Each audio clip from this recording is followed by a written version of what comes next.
বর্ষাকাল কিন্তু অলরেডি চলে এসেছে, আর এই বর্ষাকালে বাচ্চাদের একটু এক্সট্রা কেয়ার আর একটু অ্যাটেনশনের প্রয়োজন রয়েছে। যদি আপনারা সেটা না করেন তাহলে বাচ্চারা কিন্তু বিভিন্ন রকমের fungal infection, rashes, cold, calf, fever, food poisoning, এমনকি মশাজনিত বিভিন্ন রকম রোগের সম্মুখীন হতে পারে। সুতরাং বাচ্চাদের কিন্তু আপনাদের অবশ্যই একটু এক্সট্রা কেয়ার এই সময় নিতে হবে। তাহলে আজকের ভিডিওটা আপনারা অবশ্যই দেখে নিন, কারণ আজকের ভিডিওতে আমি বলবো যে বর্ষাকালে আপনারা এক্সট্রা কী কী করবেন যাতে আপনাদের বাচ্চারা সুস্থ স্বাভাবিক থাকে। প্রত্যেকটা টিপসই কিন্তু ইম্পর্টেন্ট, অবশ্যই সম্পূর্ণ ভিডিওটা দেখুন, স্কিপ করবেন না, তাহলে ইম্পর্টেন্ট ইনফরমেশনগুলো মিস হয়ে যাবে। আর যদি ভিডিওটা ভালো লাগে, আপনাদের হেল্পফুল মনে হয়, তাহলে কিন্তু অবশ্যই একটা লাইক, কমেন্ট এবং শেয়ার করে দেবেন।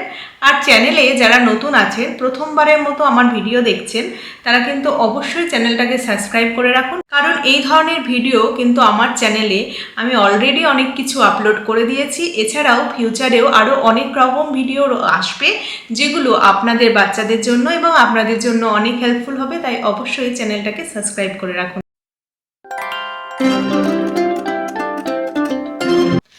আমি প্রথমেই আজকে কিন্তু বাচ্চাদের খাওয়া দাওয়া নিয়ে বলবো। বাচ্চাদের জল, আপনারা বাচ্চাদের যে জলটা দিচ্ছেন এই বর্ষাকালে চেষ্টা করবেন অবশ্যই ফোটানো জল দিতে। সেটা আড়র জল হোক বা মিনারেল ওয়াটার হোক বা নর্মাল ওয়াটার, যাই হোক না কেন, বাচ্চাদের কিন্তু জলটা ফুটিয়ে তারপরে বাচ্চাদের সেই জলে খাবার বানাবেন, বা সেই জল দিয়ে বাচ্চার ফর্মুলা মিল্ক বানাবেন, বা এমনি যদি বাচ্চাকে জল খাওয়ান সেই জলটাই কিন্তু ব্যবহার করবেন। এই সময় কিন্তু ফোটানো জল ছাড়া অন্য কোনো জল ব্যবহার করবেন না। এবার আসি খাবারের জন্য। বাচ্চাদের আপনারা যে খাবারটা খাওয়াচ্ছেন বর্ষাকালে, বেশিক্ষণ আগে কিন্তু সেই খাবারটা বানাবেন না। খাবারটা সবসময় বাচ্চাদের টাটকা টাটকা খাবার দেওয়ার চেষ্টা করবেন। মানে বাচ্চা যখন খাবে তার কিছুক্ষণ আগে খাবারটা রেডি করে তারপরে কিন্তু বাচ্চাকে দেবেন। আর যদি বাইরে কোথাও আপনারা যান, তাহলে বাইরের খাবারটা কিন্তু অবশ্যই অ্যাভয়েড করবেন, চেষ্টা করবেন বাড়ি থেকে কোনো খাবার বানিয়ে নিয়ে যাওয়ার। এবার আসি বাচ্চাদের ডাইপারিং। বাচ্চাদের কিন্তু এই সময় ফ্রিকুয়েন্টলি ডায়াপারটা চেঞ্জ করতে হবে। ডায়াপার যদি ভেজা থাকে, সেই ভেজা ডায়াপার থেকে কিন্তু ব্যাকটেরিয়ার সৃষ্টি হবে, আর এর থেকে বাচ্চাদের বিভিন্ন রকম রোগ জীবাণুর র্যাশেস এসব কিন্তু হতে থাকবে। সুতরাং ডায়াপারটা কিন্তু খুব তাড়াতাড়ি চেঞ্জ করে দেবেন, আর চেষ্টা করবেন এই বর্ষাকালটা বাচ্চাকে বেশিক্ষণ ডায়াপার ফ্রি রাখতে। যদি আপনারা এই সময় সুতির পাতলা ন্যাপি পরাতে পারেন তাহলে তো খুবই ভালো হয়। এবার বলি বাচ্চাদের জামা কাপড়। এই সময় চেষ্টা করবেন বাচ্চাদের একদম পাতলা নরম সুতির ব্রিদেবল ক্লথস পরাতে। মানে জামা কাপড়গুলো একটু খোলামেলা হবে, কিন্তু জামা কাপড়গুলো কিন্তু ফুল স্লিভ হবে, ফুল হাতা জামা এবং ফুল প্যান্ট পরানোর চেষ্টা করবেন। বাইরে যদি কোথাও বেরোতে হয় সেক্ষেত্রেও কিন্তু সবসময় বাচ্চাদের কভার করে নিয়ে যাবেন, একদম ফুল জামা কাপড় পরিয়ে তারপরেই বাইরে বের করবেন বাচ্চাদের, এবং ঘরেও সেটাই কিন্তু আপনারা মেনটেন করবেন। নেক্সট পয়েন্ট হচ্ছে বাচ্চাদের হাতটা কিন্তু মাঝে মাঝে পরিষ্কার করে দিতে হবে।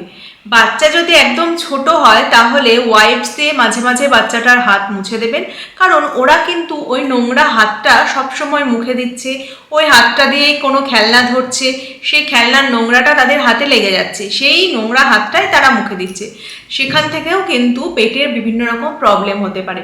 সেই জন্য চেষ্টা করবেন সব সময় বাচ্চাদের ওয়াইপস দিয়ে হাতটা মুছে দিতে। আর বাচ্চা যদি একটু বড় হয় তাহলে কিন্তু আপনারা জল দিয়ে বা হ্যান্ড ওয়াশ দিয়ে মাঝে মাঝে হাত পরিষ্কার করে দিতে পারেন। বাইরে থেকে খেলে বাড়িতে আসলে তখন অবশ্যই বাচ্চাকে ভালো করে পরিষ্কার করে দেবেন, হ্যান্ড ওয়াশ দিয়ে হাতগুলো একদম পরিষ্কার করে তারপর বাচ্চাকে জামা কাপড় চেঞ্জ করিয়ে ঘরে রাখবেন। পরবর্তী হচ্ছে আপনার নিজের বাড়ি বা ঘর কিন্তু পরিষ্কার পরিচ্ছন্ন রাখতে হবে। ঘরে যেন কোনো সময় কোনো নোংরা না থাকে। ঘর এই সময় খুব ভালো করে ডিসইনফেক্টেন্ট কোনো লিকুইড দিয়ে কিন্তু মুছতে হবে। আর যদি পারেন তাহলে দিনে দুবার করেও কিন্তু ঘর মুছতে পারেন, তা না হলে একবার মুছলেও চলবে। আর খেয়াল রাখবেন ঘরে যেন কোথাও জল জমা না থাকে। বাথরুম বলুন, ব্যালকনি, কিচেন, কোথাও যেন ঘরে জল জমে না থাকে। বর্ষাকালে কিন্তু এই জল জমিয়ে রাখলে সেই জল থেকে মশা মাছির উপদ্রব হবে এবং সেখান থেকে কিন্তু রোগ ছড়াবে। এবার আসি বাচ্চার স্নান। এই সময় বাচ্চাকে অবশ্যই একটু হালকা উষ্ণ গরম জলে স্নান করাবেন। বাচ্চা ছোট হোক বা বাচ্চা বড় হোক, বাচ্চাকে উষ্ণ গরম জলে এই সময় স্নান করাবেন। সাবান মাখিয়ে ভালো করে স্নান করাবেন প্রত্যেক দিন। আর বাচ্চাকে ময়শ্চারাইজার মাখিয়ে রাখবেন। এই সময় যেহেতু হিউমিডিটিটা অনেক বেশি থাকে, সেজন্য বাচ্চাদের শরীরে কিন্তু ময়শ্চারাইজার প্রয়োজন হয়। এই সময় ভালোভাবে স্নান করিয়ে ময়শ্চারাইজার মাখিয়ে বাচ্চাকে রাখবেন। বাড়িতে মশার উপদ্রব কমানোর জন্য আপনি উইন্ডোতে নেট লাগাতে পারেন, যে নেটগুলো দিয়ে মশা ভেতরে আসতে পারে না। অথবা আপনারা ঘরে সবসময় খেয়াল রাখবেন কোনো সময় যেন মশা না থাকে। মেনলি বাচ্চা যেই রুমে থাকবে সেই রুমে যাতে মশা না থাকে। আর বাচ্চা যখন ঘুমাবে অবশ্যই মশারি ব্যবহার করবেন। সেটা দিনের বেলায় বাচ্চা ন্যাপ নিক বা রাত্রেবেলা ঘুমোক, যখনই ঘুমোক তখন কিন্তু বাচ্চাকে একটা মশারির মধ্যে শোয়াবেন। নেক্সট হচ্ছে, আপনারা বাচ্চার শরীরে কোনো রকম যদি র্যাশ হয় বা লাল লাল গোটা গোটা হয়, সেগুলো কিন্তু খেয়াল রাখবেন। এগুলো যদি বাচ্চার শরীরে হয় তাহলে কিন্তু অবশ্যই বাচ্চাকে ডক্টরের চেক আপে নিয়ে যেতে হবে। এছাড়াও বাচ্চার কোল্ড, কাফ বা ফিভার হয়তো 1-2 দিন থেকে সারছে না, 2 দিনের বেশি হয়ে গেলে, 3 দিন 4 দিন হয়ে গেলে কিন্তু ওয়েট করবেন না। অবশ্যই ডক্টরের কাছে যাবেন, ডক্টরের চেক আপ করিয়ে তারপরে কিন্তু বাচ্চাকে ওষুধ খাওয়াবেন। আশা করি আজকের ভিডিওটা আপনাদের জন্য অনেকটাই হেল্পফুল হয়েছে। যদি ভিডিওটা আপনাদের ভালো লেগে থাকে অবশ্যই একটা লাইক, কমেন্ট এবং শেয়ার করে দেবেন। আর চ্যানেলে যারা নতুন আছেন চ্যানেলটাকে কিন্তু সাবস্ক্রাইব করতে ভুলবেন না। আমার সাথে থাকুন, পাশে থাকুন। এভাবেই আমি এই চ্যানেলে আরও নতুন নতুন এই ধরনের ভিডিও আনতে থাকবো, যেগুলো আপনাদের ভবিষ্যতে কিন্তু অনেকটাই হেল্পফুল হবে।